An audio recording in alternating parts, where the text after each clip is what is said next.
Oui, mon histoire est intitulée Délivrance, car le poids qu'elle m'impose est insupportable.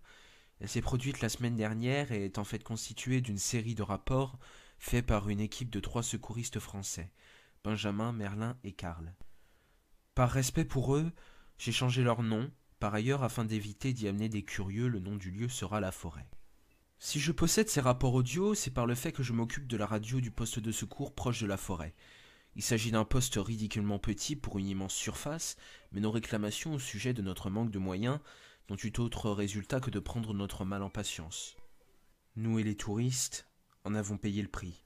Le premier rapport n'en est pas vraiment un, donc je le numéroterai 00. Je vous laisse lire à présent, je noterai de temps en temps des petits commentaires pour vous éclaircir sur la situation. Rapport 00. Lieu. Poste de secours. 2. Merlin. Heure. 10 heures. M. 1-2, le vieux, tu nous entends? Bon, ok, je t'entends gueuler d'ici. On prend la Jeep et on fonce chercher la gosse. Je te tiens au courant, on fera des rapports réguliers. La gosse, comme disait Merlin, était une enfant qui avait disparu à l'orée de la forêt. Ses parents, qui y campaient, étaient venus nous prévenir, inquiets. Pour communiquer, je devais utiliser l'unique radio du centre, dont je retranscrirai également certains passages. Conversation 01. M. On a oublié les médocs de Karl au poste. K. Burg, je me sens pas bien. Il reste pas des pilules contre le mal de transport dans cette foutue caisse? Moi. Négatif, désolé Karl, terminé. Rapport 01. Lieu. Orée de la forêt. 2. Benjamin et Merlin. Heure 10h47. B. Sommes arrivés en vue de la forêt. Commençons à chercher le campement des parents. Terminé. M. C'est pas la partie la plus rassurante de la forêt. B. J'étais en plein rap. La remarque de Merlin faisait référence à quelques disparitions déjà signalées à cet endroit, mais qui finissaient souvent bien, ainsi que par la végétation beaucoup plus dense que dans les autres parties de la forêt. Rapport 02. Lieu, campement des parents. De Benjamin. Heure 11h02. B. Sommes arrivés au campement des parents, aucune trace de la disparue. Il y a les restes d'un feu de camp et quelques emballages. Commençons à explorer, terminé. Bien sûr, à 3, ils ne pouvaient pas explorer entièrement la forêt, mais c'était mieux que se tourner les pouces en attendant les hélicos et les patrouilles. Ou pas. Rapport 03. Lieu, forêt. De Benjamin. Heure, midi 2.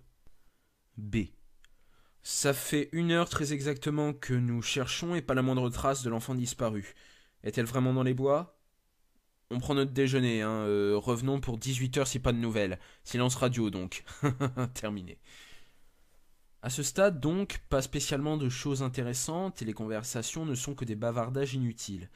Je pense à présent cesser mes commentaires et vous laisser lire seul. Conversation 12. B. Ici Benjamin. Karl s'est pris le pied dans un piège à loup camouflé par des feuilles mortes et tout un tas de trucs. Merde, il saigne beaucoup. Moi. Un piège à loup? Mais cette forêt est un espace protégé pourtant. B. Et aucune présence humaine autre que les touristes n'y a été décelée. M.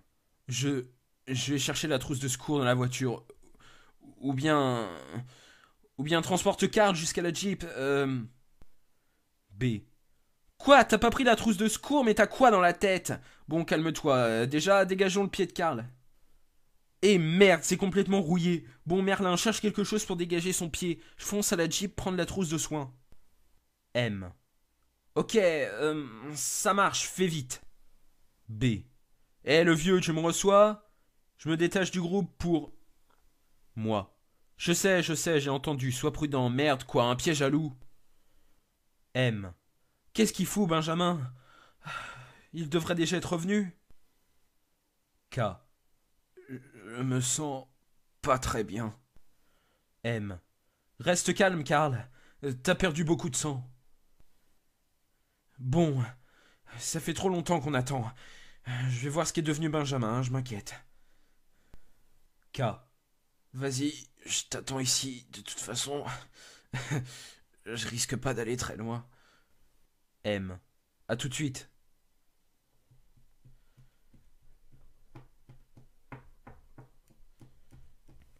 Moi. Merlin, laisse pas Karl tout seul. S'il y a un piège à loup, il y a un chasseur. Reste avec lui. M. Mais je veux savoir comment va Benjamin. Moi. Fais pas le con, pense à Karl. M. Merde.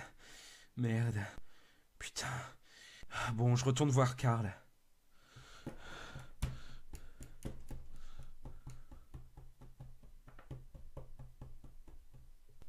Moi.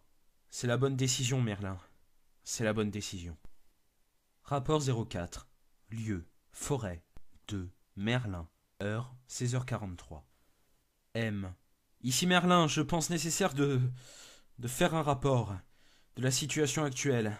Après être arrivés dans la forêt, nous avons atteint le campement des parents où la petite fille semble avoir disparu sans laisser de traces. À partir de ce point, nous avons entamé des recherches hasardeuses à travers la forêt jusqu'à ce qu'un événement inattendu vienne perturber les recherches. En effet, Karl s'est pris le pied dans un piège. Nos tentatives pour le libérer se sont soldées par des échecs. Finalement, à cause des saignements importants provenant de la jambe de Karl, Benjamin s'est décidé à aller chercher la trousse de soins médicaux dans la Jeep garée à environ 3/4 d'heure à vol d'oiseau. Passé le délai de 2h30 d'attente, j'ai décidé de rejoindre Benjamin avant de revenir en direction de Karl qui ne pourrait se défendre seul face à un chasseur, kidnappeur peut-être, s'il prétendait à une attitude négative. Finalement, il semblerait que mes craintes aient été fondées. À mon retour auprès de Karl, plus de pièges, plus de Karl, plus rien excepté le sang qui avait coulé de ses plaies. Conversation 13. Moi. Karl est plus là? M. Non, enfin, je... Moi. Merde, mais comment c'est possible? M. Bon, écoute, je sais que c'est de la folie, mais tu comprendras que c'est tout ce qui me reste à faire. Je vais suivre les traces de sang et prier pour que les autres soient encore en vie. Moi. Je te connais quand t'as une idée derrière la tête. Je prierai aussi, mais... Si un éclair de lucidité te frappait, sache que les secours seront bientôt là. M. Dans combien de temps? Moi. 6 heures. M. Oh, c'est trop, c'est trop... À plus tard, j'y vais. Terminé. Rapport 05. Lieu. À bord de la cabane. De Merlin. Heure 18h30. M. J'ai suivi les traces de sang, qui d'ailleurs devenaient presque invisibles. Elles m'ont conduit jusqu'à une cabane. Je vais attendre un peu, voir s'il se passe quelque chose. Rappelle-moi dans 30 minutes. Si je n'ai rien vu passer ce délai, j'irai voir à l'intérieur. Conversation 14. M. Oh merde, merde! Je viens de voir un type très costaud sortir de la cabane, mais il se déplaçait comme une espèce de gorille, tantôt debout, tantôt à quatre pattes. Je fonce à la cabane.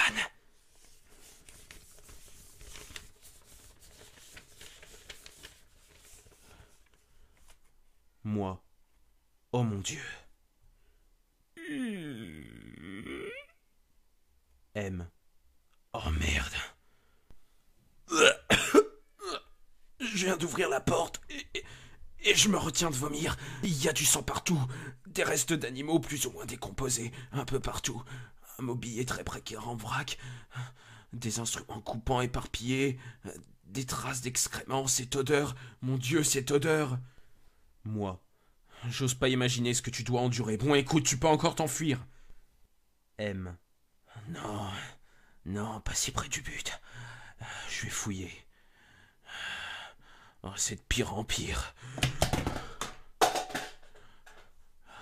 Jésus, Marie, Joseph. Il y a une trappe au plafond. Il y a du sang qui coule. Moi.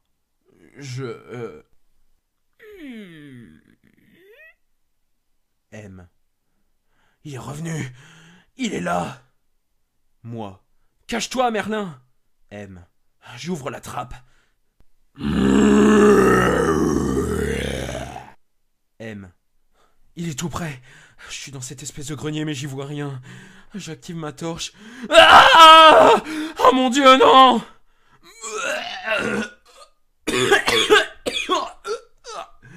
Karl, Benjamin, je peux pas décrire leur état. Petite fille, elle est en vie, mais elle est nue, elle porte des traces de coups.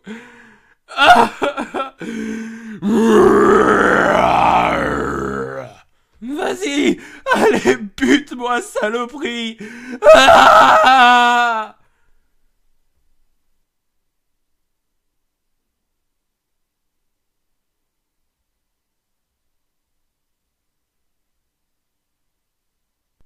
Voilà.